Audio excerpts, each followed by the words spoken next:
నేను తోటకూర ఫ్రై చేస్తున్నాను. తోటకూర ఫ్రై చేయడానికి రెండు తోటకూర గడ్డను తీసుకొని శుభ్రంగా కడిగి కట్ చేసి పెట్టుకున్నానండి. ఉల్లిపాయను ఒక చిన్న ఉల్లిపాయను ముక్కలు కట్ చేసి పెట్టుకున్నాను. ఒక చిన్న టమాటా అండి, పోపు దినుసులు ప్రాసెస్ వేసుకున్నానండి. ఆయిల్ హీట్ అయ్యింది, పోపు దినుసులు వేస్తున్నాను. పోపు ఫ్రై అయిన తర్వాత అయిపోయిందండి. ఉల్లిపాయలు యాడ్ చేస్తున్నాను. ఉల్లిపాయలు కూడా చక్కగా ఫ్రై అవ్వాలి. ఫ్రై అయిపోయినాయి కదండి. ఇప్పుడు టమాటా ముక్కలు యాడ్ చేస్తున్నాయి. టమాటా ముక్కలు కూడా మెత్తబడాలి కోసం కొద్దిగా ఉప్పు యాడ్ చేస్తున్నానండి. కొద్దిగా ఒక హాఫ్ స్పూన్ సాల్ట్ యాడ్ చేస్తున్నాను. ఇప్పుడు మూత వేగనిచ్చుకుందాం సిమ్లో పెట్టి.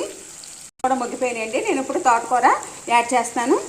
వేస్తానండి. దీన్ని మూత పెట్టేసుకొని మనం స్టవ్ని మీడియం ఫ్లేమ్లో పెట్టుకొని ఫ్రై చేసుకుందామండి. ఎంతవరకు ఫ్రై అయిందో ఓకేనండి. ఇంకొద్దిగా ఫ్రై అవ్వాలి. ఒక 2 మినిట్స్, ఒక 5 మినిట్స్ అన్న పడుతుందండి. మూత తీసి చూస్తున్నానండి.